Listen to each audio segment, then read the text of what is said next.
bonus, because this is a labor of love. Once you don't come for money, corruption is gone. No one is there for money. You are there for service.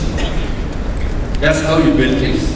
Now I have the title of president, but I don't have a private plane. Not even private plane. In fact, I travel economy class. Why? Because if I travel on business class, I know people of similar rank in my administration will fly business class. Then many will fly business class. Then what will happen is that our treasury, the funding we have, then will be depleted more for administrative costs than the welfare projects that we need for education, for health, for settlement, you see. So, when I don't fly business class, when I fly economy class, I'm saving money. With that money, I know I can send 10 children to school. Yes or no?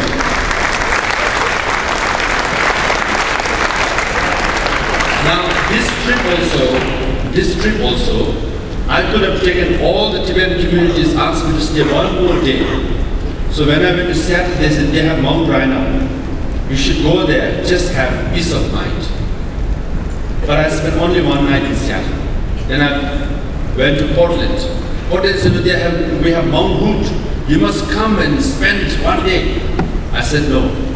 Then I went to Denver. They said, we have Rocky Mountains. It's famous around the world. Why don't you want to see Rocky Mountains? I said, no time. I have to fly to Santa Fe. Santa Fe, they want me to take me to some tourist place and to the travel pueblos. No time. I have to fly to Los Angeles. Why I spent only one night? Because if I spend 2 nights, I'm removed far away from my office. All the office will be piled up. And I will also, it will be costing them money. It will be costing my office also money. So I'm saving money. So that's the values that we have in the Tibetan administration. I know the challenge is enormous. You know, China is becoming the next superpower. It's very powerful, very influential. I met a mayor in San Francisco. I will not name the city. But he said he got a call from the Chinese counselor not to meet with me. But he did meet with me. Because my job is to create awareness, go around. China is very powerful, very, very powerful. Wherever I go, it's noted and pressurized. I'm glad your school is not pressurized as of yet, but someone might visit you. Some people say, why are you doing this? It looks like impossible, it looks like very challenging. And I said, precisely because it's challenging, precisely because the obstacles are so many, it's exciting. No? Yes. Yes. Because, you know, as far as Buddhists are concerned, this is how we think of life. I'm sure it's very similar to your values also. You are born and you die. Birth and death are two sides of the same coin. You can't escape death. So you are born, you're going to die anyways, right? You have no option but to die. What you do in the middle makes the difference. While you live, what are you going to do?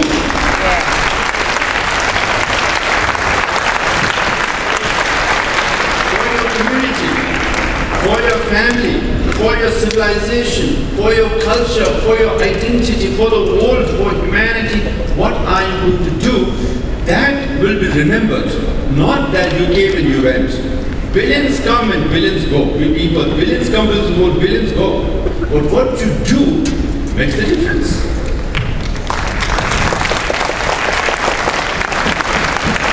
So some people say, oh, it's impossible. It's very difficult. Or self-determination is very difficult. The more powerful force will dominate you and determine you. I said, not so fast. Nelson Mandela spent 28 years in prison. If you read the stories about him at that time, obituaries were written about him. He said, oh, Nelson Mandela, far from reviving democracy in South Africa, he won't be able to free himself from prison. 8 years in solitary confinement. But we all know he walked free. He walked the streets of South Africa. Democracy was revived. Soviet Union collapsed. Berlin Wall came down. You know a story.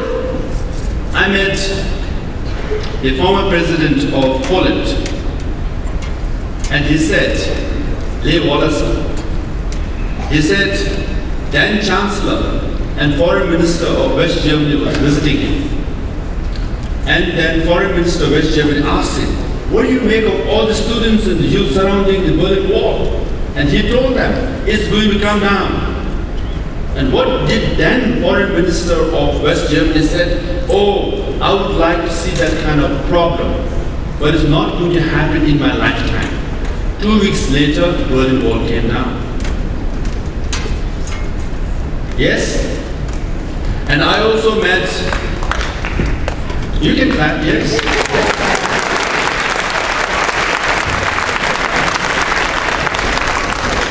Just 4 or 5 years ago, Aung San Suu Kyi,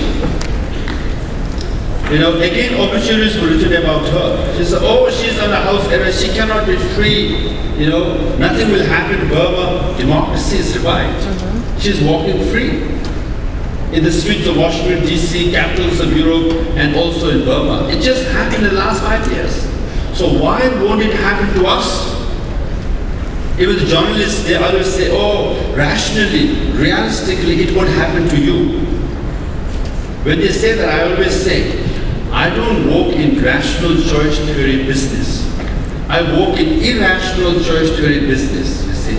Because when you go to business school, they always teach you there's rational choice theory, and you have to follow that. Everything has to be rational. Everything has to be linear. The world is not linear. The world is not rational. Often it is, but sometimes it is not. That's why Berlin Wall came down. That's why Soviet Union collapsed. That's why Nelson Mandela is free. Even in America, you get inspired by Martin Luther King. In fact, when I first heard his speech, when he said, when we climb the mountain top, I said, oh, that's easy, huh? We are mountain people. Tibetans climb mountains very easy, So even here in America, civil rights, even for Native Americans, the struggle has been long, but you can make progress.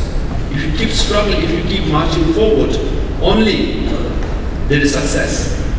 Because I see my role as there's a beginning, as I told you, there's life, there's death, there's a beginning, there's end. There's a tragedy, and there's a success.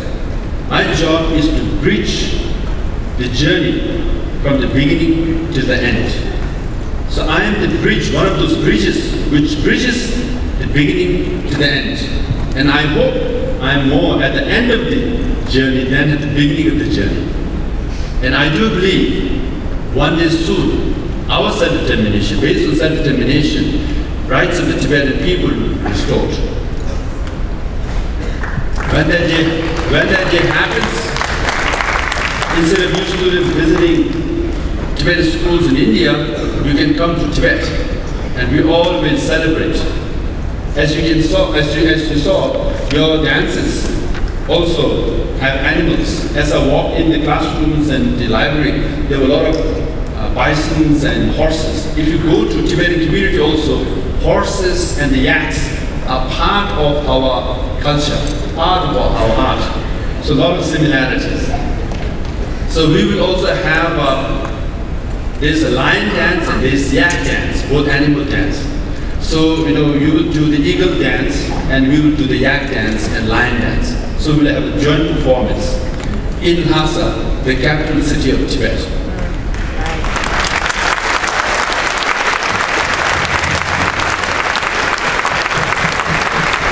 So let me conclude by saying, like me, the Tibetans you see here in New Mexico and Santa Fe also have very similar background. We all grew up in Tibetan settlements, refugee camps. We all grew up, we all went to Tibetan schools. And the odds were against us. When 98% of your monasteries are destroyed, when 99.9% of monks and nuns are destroyed, when the odds are against you with 99.9%, normally people give up. But we did not, because why? We had 0.1% chance of success, and we built on that.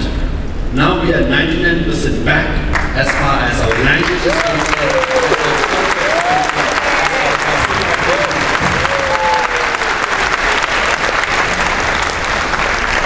So together, we'll take our chances with 0.1% success, and we'll rebuild, and we can do that.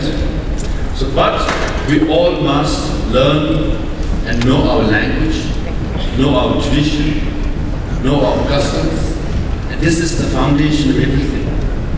Then based on that, we will revive our civilization. We will make it as dynamic as possible.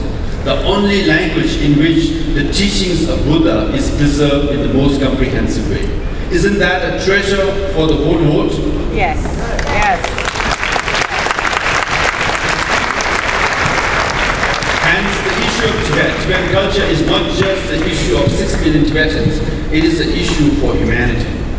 And the environment, the mountains and rivers of Tibet is not just simply for Tibetan people.